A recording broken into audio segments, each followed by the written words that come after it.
Cigar Stars. What's going on, everybody? I'm coming at you with a different video, and today we're doing another episode of Cigar Stars, where we interview entertainment industry leaders such as writers, directors, producers of all sorts, film and television, etc. But tonight, I'm here at Bad Ash Cigar Lounge, where I first met Mark Jones. For those of you guys who don't know who Mark Jones is, he's the writer, director, and creator of the first Leprechaun movie. And, as I'm sure some of you already know, at one point, Mark was the co-writer of the unproduced fifth Christopher Reeve Superman movie, Superman Reborn, that we did a reading for last November, and it is on my YouTube channel. So, in the spirit of doing this is actually very sentimental to me because I do consider Mark Jones to be a very good friend of mine. I've gotten to know him pretty thoroughly the last year and a half. Been smoking a lot of cigars with him, and obviously that's really cool that we got to do the Superman Reborn reading for obvious personal sentimental reasons, because obviously I love Superman, but also because he was the one that helped me get it off the ground. And if it wasn't for Mark Jones, Superman Reborn, the reading, the release, it would have never happened. So tonight we're gonna meet Mark, get to know him a little bit better, what he's done, what he's doing, and what he is gonna do, which I think will be very interesting. So let's meet the man, ladies and gentlemen, Mr. Mark Jones. All right, so we're here with the man of the hour, the man, the myth, the legend, Mr. Mark Jones. I think he means the man of the moment, because that's pretty much all I'm good for. Yes. Anyway, so we're at a cigar lounge, one of my favorite, or the only one I go to, and David hangs out here too. Mm-hmm. So does Aaron, who's behind the scenes. And they've roped me into doing this, and I had no idea, because if I had an idea, I would have worn a better shirt, and it would have been ironed. So you got to forgive me for that. So that's all I have to say, and I'm now turning it over to David. Yeah. So pretty much what you're getting with Mark right now is pretty much how it is when you're smoking a cigar with Mark. It's always a fun time. It's always light. You're always gonna get a good laugh. But we wanted to sit down, talk with you a little bit, because obviously you're a very achieved individual in terms of film and television, and we just wanted to touch up upon a little bit about your career, what you've done, what you're doing, and maybe some things you kind of have in the foreseeable future. But obviously we're smoking cigars. What are you smoking tonight? I think it's a Rocky Patel. Oh, okay. I can smoke just about anything. I have my favorite house cigar that I buy someplace, but I'll tell you, the cigars I buy are Bad Ash, which is in Woodland Hills, which is where we're at. That's my favorite cigar lounge. So I pretty much smoke everything, but I like a mild cigar. A mild cigar, yeah. And I know you like Connecticut's. And if you had to say, like, what's your go-to or like your personal favorite cigar, what would you say is your go-to with that? I like the Leaf by Oscar. I like the I can never pronounce it. The Abdullah Oblongata. Love those. The lighter ones. Asylum 13. Asylum. Excuse me. Asylum 13. Those. That's pretty much one of my favorites. I like box pressed for some reason. I don't know why. I've always loved them. You know, I think I've had the Asylum 13. I think I've had the Medulla. I think there's like two of them, if I remember correctly. Yeah, the lighter one is just perfect for me. Okay, that's good to know. Remember, I started smoking cigars in the late '70s, when there wasn't a variety. Mm-hmm. There wasn't, and it's gotten so much better. How did you get into cigars? Like, what got you into that a little bit? Well, I never smoked cigarettes. Never wanted to. I mean, I tried it. 16-year-old kid tried it. I could never inhale. So I was actually working as a writer in animation, and there was a guy, Joe Ruby and Ken Spears, who owned a big studio called Ruby Spears, but they had created Scooby-Doo, and Joe Ruby was executive at ABC, and he used to come in. I was working at Hanna-Barbera at the time, writing Super Friends and Captain Caveman and a bunch of shows, Dynamite, Dog Wonder, and he would come in smoking cigars. This is probably 1978. So he'd be smoking cigars. You could actually walk into Hanna-Barbera in an office and smoke. So I always had tried cigars and I kind of liked it. And he had some. He said, "You want a cigar?" And I did. Yeah. So I got used to smoking cigars. So Joe Ruby, rest his soul, great guy, started me in animation, and we would smoke cigars together and create shows and write shows. That's really cool. Now, speaking of Super Friends, because obviously we know that there's a special affinity for Superman. What are some other DC comic characters that you, or like in other words, in terms of Super Friends, like besides Superman, what would you say is a Super Friend character that you love besides Superman, or one that you would like love to have like explored a little bit more with? Well, I was a DC comic guy. I got in the '60s. My mom and I used to subscribe to Lois Lane, Jimmy Olsen, Superboy, Superman, Justice League. I was never a Marvel guy. They were too sophisticated for me. I was not that bright, so I liked the DC. But I loved the Superboy, and so of course when I was writing Super Friends, which was the first time I'd actually been paid to write, that led me into. Later, I was a writer on the second season of the Superboy live-action show in the early '90s that Elias Salkin had done, the guy who did the original Superman movies. So I actually am noted for the first writer to write Bizarro in live action, and it was in the second season of Superboy show, which is getting kind of fan base, kind of a cult thing now. And I wrote the first two-parter of Bizarro, and I used to read it as a kid with my mom. We'd share the comic books, and so I loved, Brainiac. I loved Mxyzptlk.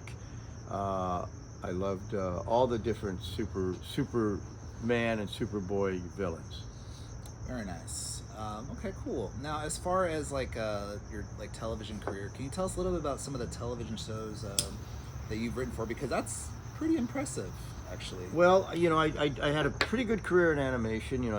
As I said, I wrote for Hanna-Barbera, to Patty Freeling, Filmation, and then Glenn A. Larson brought me into prime time in the early '80s, and I worked on Sheriff Lobo, BJ and the Bear, The Fall Guy, Galactica 1980, actually, and Glenn, who created Magnum and Knight Rider and Fall Guy and Quincy and Buck Rogers, and I mean he was the #1 creator. He and Stephen J. Cannell were the two biggest creators in primetime television, all the hour shows. And oddly enough, Glenn brought me into the business, and then I ended up working with Glenn for a number of years, and then went to Stephen J. Cannell, who produced the A-Team and Hunter and Riptide. So I ended up working for two of the biggest '80s action producer creators, and had a whole career for about almost 20 years in television, working on different shows as a writer and a writer-producer. Very nice. So that's kind of more or less like, 70s, like 80s between Hanna-Barbera, Superboy. Late 70s. Don't make me that old. Late 70s. No, man, you're definitely a youthful spirit, and that's something that I can. I started very young. I really did. Right out of high school, I got into animation by Xeroxing the animation drawings onto the cells, and then I kept walking around. And I always wanted to make movies as a kid. I made little films and stuff, and I used to walk around. And the writers said, "Be a writer." I wanted to be an artist. I wanted to be an animator, but I wasn't a good enough artist. And they said, "Don't worry about that. Become a writer. That's where the power is, and that's where the money is." And I always wanted to direct, and they said, "You want to direct? Be a writer first." So that was good advice. There you go. So pretty much you were up and coming as a writer, and then more or less like would you say like late 80s, early 90s? Late 80s, early 90s. That's more or less when you tipped into directing. Well, no, actually, what I did is I was doing television, and then I did in the early '90s, like 90, 91. I got on the Superboy show for the second season. I was the showrunner, and that's where I met Elias Salkin. And Cary Bates was a writer on the show who I used to read his comics, and I had written a spec script called Leprechaun prior to that because I wanted to direct, and I had been a writer and producer of television, but didn't direct TV. And I said, I've got to get out of writing TV and become a director. So right after Superboy in '91, when I left the show, I ended up selling Leprechaun and attached myself as a director. And I wrote and directed Leprechaun. And created Leprechaun. And discovered Jennifer Aniston. Yes. So she was the lead in Leprechaun. And so that was my first movie that I did, and it happened to be a pretty big hit, and it's continued, and they're actually going to do number 9. So that was a surprise. That's really cool. And then your second film after Leprechaun, that was Rumpelstiltskin. Which, by the way, we went to a screening. They did.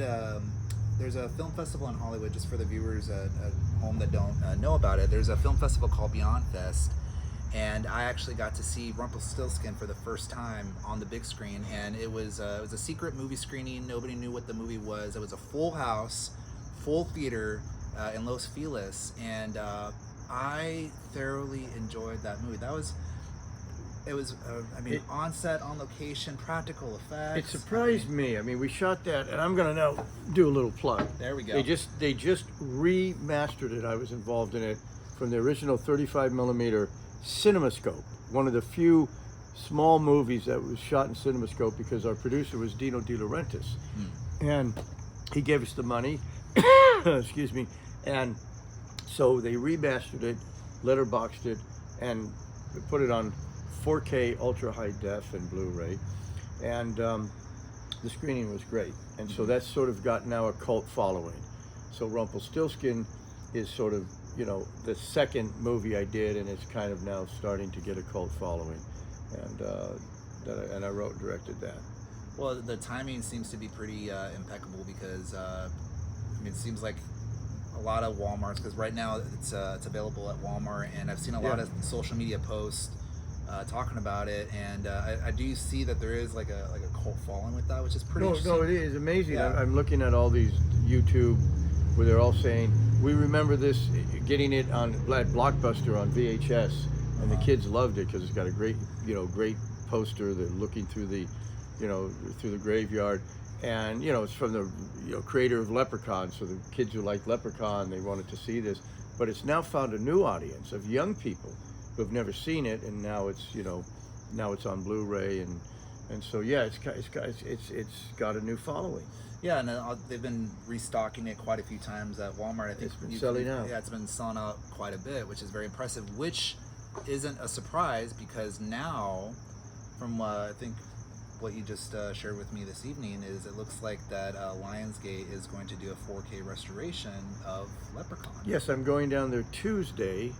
This is Sunday night, so I'm going down there Tuesday to supervise they're going to go back to the 35 millimeter original negative and digitize it into 4K. Leprechaun certainly has had a lot of box sets and all the Leprechauns together, and they did do a Blu-ray, but now this is going to be an ultra high def 4K, and I'm going down there Tuesday to supervise that. So the first 2 movies I did in the 90s are now getting ultra high def 4K resurrection and a whole new life, which just blows me away. That's really fascinating. Now, as far as like the Leprechaun franchise goes, because I know you've shared bits, and I've heard it on like certain like other interviews that you've done for other like YouTube channels, but as far as like the Leprechaun franchise goes, can you talk a little bit about like what your personal thoughts are on the franchise, how it's like progressed since you first took over, and what you would like to see in the future and stuff? Well, I mean, look, I know why Leprechaun worked, and I sort of had to fight the studio. It was never taking itself serious. It was a kids' horror movie. I wanted to make it Scooby-Doo. I wrote Scooby-Doo's at Hanna-Barbera, so I always said I wanted to make a live-action Scooby-Doo. If you look at Leprechaun, it's very colorful. It's he drives a tricycle, kills people with pogo sticks. So it was kind of a live-action cartoon, and Warwick Davis did an incredible job with the comedy, and I put a lot of comedy in it, and I think that's what the kids react to. And the first really 6 movies with Warwick were great, Number 7, Leprechaun Origins. I don't think anybody cared for that. I don't know what they did there. It was just some crazy monster with no personality. Leprechaun Returns, which was number 8. I really liked it. It went back to the original as a direct sequel. And I hope in number 9 that they keep the comedy. Kids love Leprechaun because he was funny and horrific and a unique character. And you know, I'd love to see Warwick come back. Well, I'd love to see you come back. I would love to come back, and I've got some interesting ideas, and there's been some conversations, let's say that. Nothing is locked in and nothing is done, but there's been conversations. Yeah, I would have a great way to resurrect Leprechaun, sort of reimagine Leprechaun, and make it work for another 9 or 10 sequels.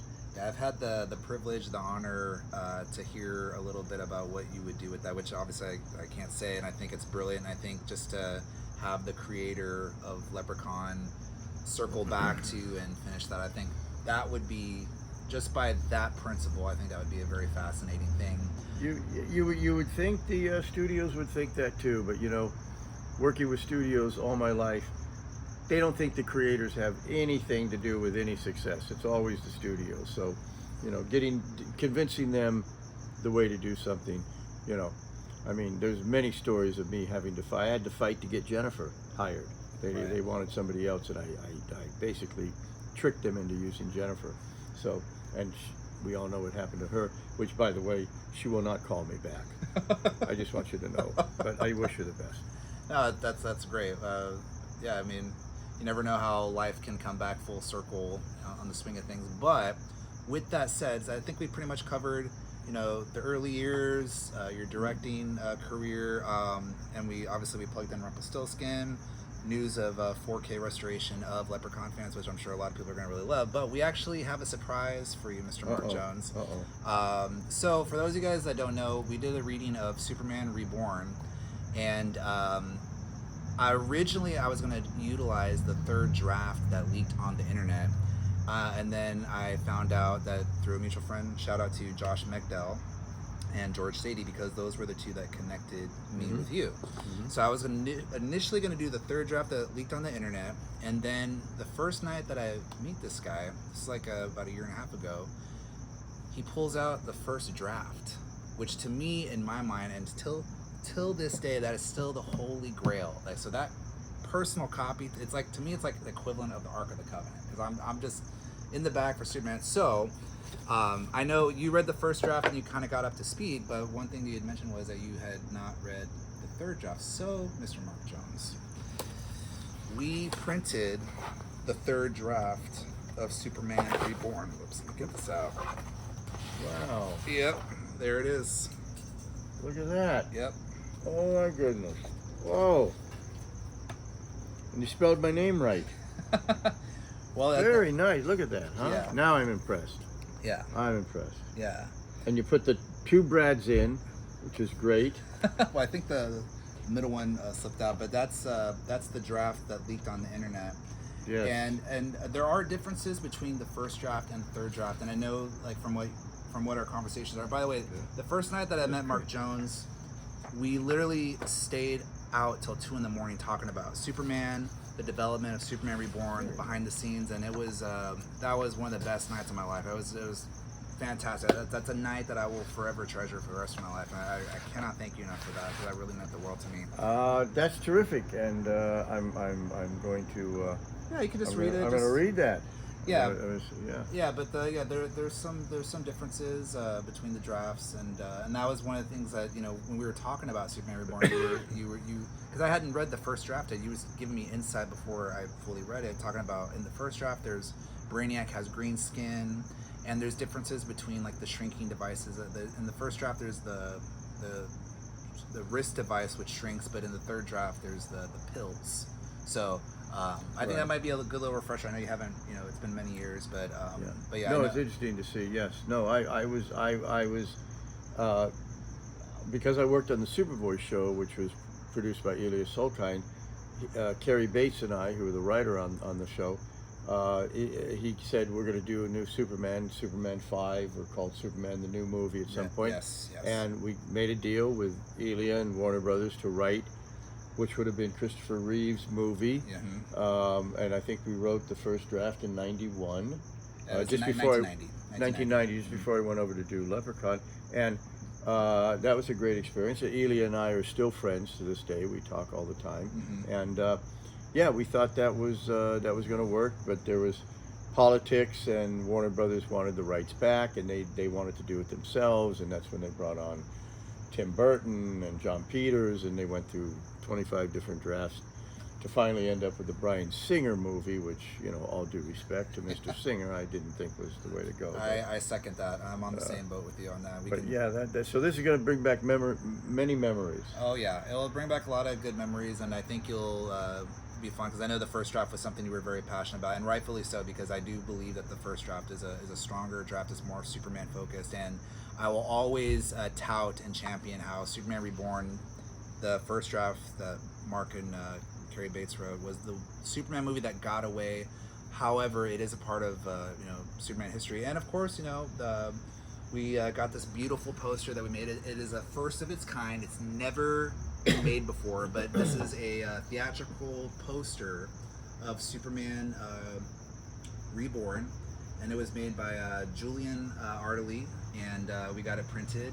And thank you, Julian, for making this poster, designing this. It looks great, and I'm putting it in my office, because this would have been the poster of the Sulkins movie that resurrected Superman, and Margot Kidder would probably have been in there, and obviously Christopher Reeve, God bless him. Yeah. And it looks great. It looks like it was a movie that was made.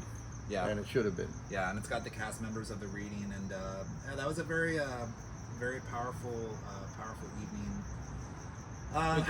It's the movie that was never made, which in a weird way is so unique. Yeah. And it was, but it, yeah, because everybody talks about, like, Superman Lives, and that that has like its own talking points. But I'm really grateful that we got to do this, because we pretty much brought to life, and we brought Superman Reborn to the surface, to the conscious collective awareness of like what happened and what isn't. And I think it's spectacular. I mean, it really is a good movie. And the thing is, it's like something I want to really drive home on, is because Superman Reborn, with Mark's draft, it really offers a lot of closure to the franchise that was set up with the first two movies, and it was exactly what the franchise, it was the medicine and the revival that the franchise needed.